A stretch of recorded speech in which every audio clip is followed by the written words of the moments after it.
Alternative wincons suck. They're not fun to play against and are essentially a game of solitaire for anyone playing them.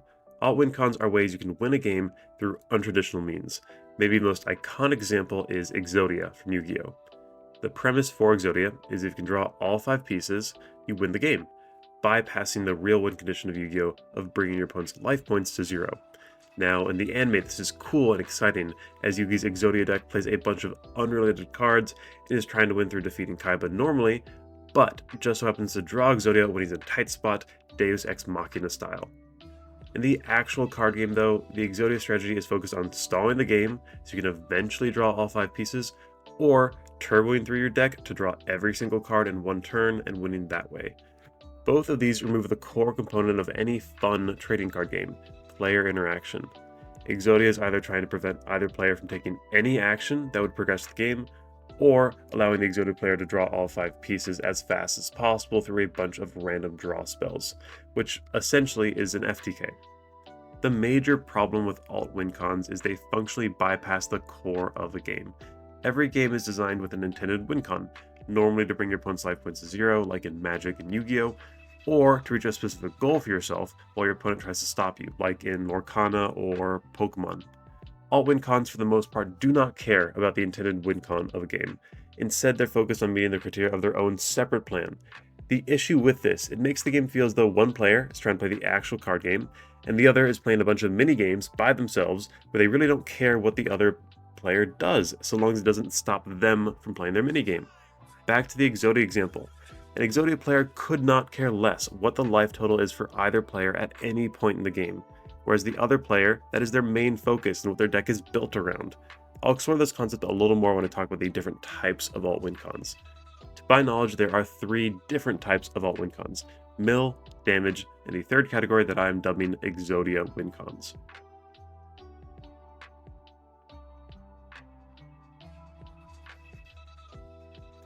Mill is a pretty self-explanatory strategy. You're trying to reduce all of your opponent's cards in their deck to 0, so they have no cards to draw, leading to them losing the game. Most card games have had some version of this. The first record of a winning mill strategy I could find was UW Control, which got first place at the 1996 Magic Pro Tour in New York. The deck used Counterspell and Swords to Plowshares to keep your opponent from sticking powerful spells or creatures, and Blinking Sprite as a cheap and recursive blocker. The deck aimed to win by resolving Millstone multiple times to deck out your opponent. Since then, Mill has been a solid strategy across many different Magic blocks and formats. The strategy has also showed up multiple times in the Yu-Gi-Oh! TCG, as recently as the last 4 years with the introduction of the Runic archetype. Runic is more known for its competitive playability in combo decks, but on its release and even to this day in Japan, a lot of players use the cards to mill out their opponents. Unlike other mill strategies, the Runic cards will banish the top cards of your opponent's deck, removing the resources from the game entirely unless your opponent can find some way to get them back, which is really hard. The Runic cards are also removal and draw spells, with the field spell recycling all your Runic cards back into your deck, allowing you to draw more cards in the process. Mill is also popular when Mystic Mine was legal, and many players would build entire decks around the card. Mystic Mine basically prevented your opponent from playing the game at all, negating the effects of their monsters and preventing them from attacking. This was at a time in the game when players did not play a lot of removal for spells and traps in their main decks, and when they did, it was in the form of monster effects, which Mystic Mine would shut off. Suffice to say, it made for a very unfun game, where your opponent would stare at you for 30 turns until you decked out.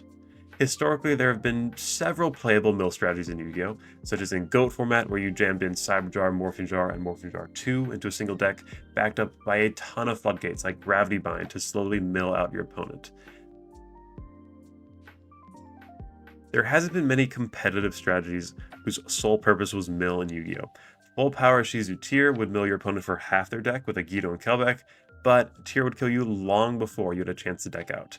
That hasn't stopped players from trying though. Even today on Master Duel, you can sometimes run into players on mill strategies that will play 3 Necroface, find a way to banish all of them on their first turn, forcing you to banish 15 cards, and then find some convoluted way to get rid of the rest. Mill in Pokemon doesn't have as much a record as other card games. Back when Pokemon first came out and games were incredibly slow, grindy, milling out was fairly commonplace. Back then you had cards like Professor Oak to draw 7, which were not once per turn. In fact, players often mill themselves out by not carefully keeping track of their own resources. Eventually, as more cards were printed, this became less of an issue, especially with Nightly Garbage Run, and eventually Super Rod to recycle back materials into your deck.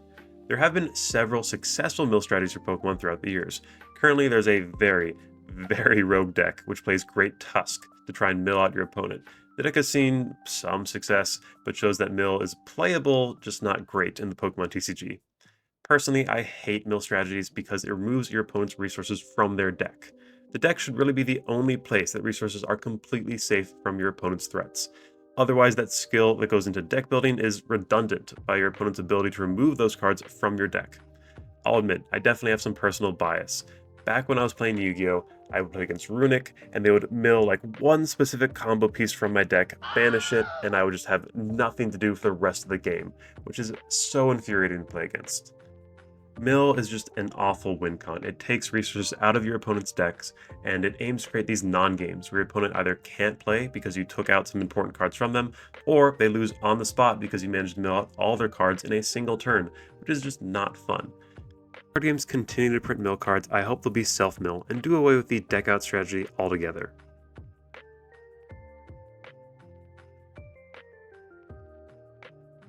The second alt-win con that I find less offensive is the damage category. This alt-win con is when you aim to win the game through dealing damage in a different way than normal, putting special counters on opponents, or by attacking after you've met certain conditions. The reason I find this less offensive is that, in theory at least, you're still trying to win the game through dealing damage to an opponent, so you're still related to the core mechanic of the game, but one player is just kinda speeding that up through specific cards. In Yu-Gi-Oh! We have cards like Flying Elephant, which has ridiculous setup requirements. Your opponent has to attempt to destroy Flying Elephant with an effect, and has to survive until your next turn, and then, if it can successfully attack, you win the game. The requirement is so difficult, in fact, the card has never seen anything close to competitive playability. Magic has a lot more of these style of effects, poison counters being the most notable. Cards with the toxic keyword will put poison counters on your opponent. If an opponent has 10 poison counters, they lose the game. In theory, I like this because you are limited to playing only specific cards with toxic keywords or that help with poison counters. You're still trying to win through reducing your opponent's life, but in a slightly different way. Your opponent will have ways to counter your strategy through blockers, and unlike the mill strategy, your opponent doesn't have to give up specific cards from their deck as you are trying to win the game. That's in a format where you have 20 life and 10 poison counters are half your life.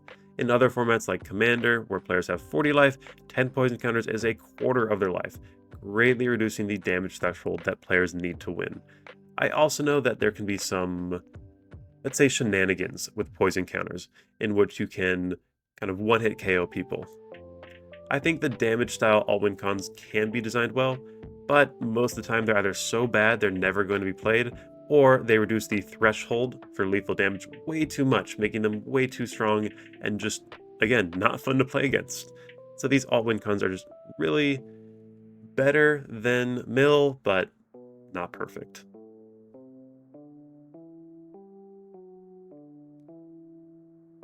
The final, and in my opinion, most poorly designed alt-win con is the Exodia-style win con. These win cons are where you meet some ridiculous requirement that requires a ton of setup to accomplish. The most iconic of these is the aforementioned Exodia, which I already talked about at the beginning of the video and why it's so terrible to play. Nearly every single Exodia-style strategy aims to do the same two things though. Either stall the opponent forever while you slowly build up all the necessary cards in your hand, or do a balls-to-the-wall combo and win on the first turn, which is, again, just an FTK. Ghost Trick, Angel of Mischief, Destiny Board, and Final Countdown are some of the most iconic win cons in the Yu-Gi-Oh! TCG. None of these, except Final Countdown, have ever seen competitive success. Final Countdown simply says, pay 2,000 life points, then after 20 turns, you win the game. You can imagine what the strategy for this deck is. Play a countdown, set floodgates, wait. This is a mainstay in Mystic Mind stall decks back in the early 2020s. Magic doesn't seem to have a lot of standard competitive alt-win cons. They've had many mill strategies and definitely a lot of alt-win cons printed, such as Felidar Sovereign, Halo Fountain, Battle of Wits, and countless others. These run into the same issue as every other Exodia win con. Ridiculous win conditions, and oftentimes means playing a lot of bricks in your deck. In Commander format, I've seen a ton of alt-win cons actually win games, such as the gate cards. Like Exodia, you need to assemble a certain number of cards to win the game. If you have 10 gates, you win. Alt win cons in casual formats like Commander are awesome because you want there to be a certain level of craziness and randomness, and it's fun to see these strategies do well even if you aren't piloting them. There are a lot of different Magic formats, so I'm sure there are some alt win cons that are playable, maybe even competitive in those other formats. I could not find them while making this video. If you do know of any, let me know in the comments. For Pokemon, I couldn't find a single competitively viable Exodia-style wincon. As far as I can tell, there's only been 7 alt wincons even printed for the Pokemon TCG. 4 of them have been unknown, and 2 are Slowbro. 2 of these cards have attacks that say if you attack when you have 1 prize card left, you win the game, which feels pointless. Like if you're already at that point, you're going to win the game with probably the other attacks you've been using. There are 3 other unknowns from Lost Thunder that say if you have a specific number of cards in hand, or damage counters on field, or if your opponent has met these really niche requirements, you win the game. All these are way too absurd to ever be achieved in a tournament setting. The craziest alt win con in Pokemon is Lost World, which very simply says if you have 6 Pokemon in your Lost Zone, you win the game on the spot. Could you imagine if this was legal with Giratina V-Star and the Lost Zone engine from Lost Origins? It'd be insane. You could win on like turn 2. Granted, when the card was legal, it was a lot harder to get Pokemon into the Lost Zone. Overall, Exodia wincons suck. They're either so convoluted you could never hope to achieve them, or they're close enough to being playable that when you try to play them, you either have to slow things down with a bunch of floodgates so you can eventually draw all the combo pieces, or you have to try and turbo through your deck, hope your opponent does absolutely nothing to interact with you, and then maybe you can achieve the wincon. These are really poorly designed, they make for unfun games, and just should not be printed anymore.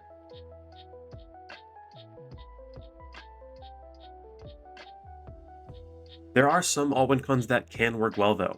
The One Piece card game has the blue Nami leader, with the ability that when you run out of cards in your deck, you win instead of losing. The deck still plays the normal game though. Your leader has the ability where when you deal damage to an opponent's life, you can mill the top card of your deck. Unlike other card games where you can sit on stall effects, those don't really exist in One Piece. With Blue Nami, you have to carefully manage resources and fend off opponents' attacks with counters, while also planning what you're going to need in future turns by using draw spells that force you to discard cards. The reason Nami is so well balanced is because the leader is blue. Blue is a color known for bouncing your opponent's cards, card draw, and sometimes cheating in free characters. Blue is not the Grave Recursion color though. If Nami was a black leader, the deck would be a lot different, where you could play a lot of cards for free from your discard, and you'd be milling a lot more often. Because Nami is blue, you don't really get to take advantage of any of the cards in your discard. Despite these hurdles, the deck is still playable. It's seen a lot of competitive success across multiple formats. It's fallen off as of late, it's not doing super well right now, but players still need to know how to play against it in order to do well in tournaments.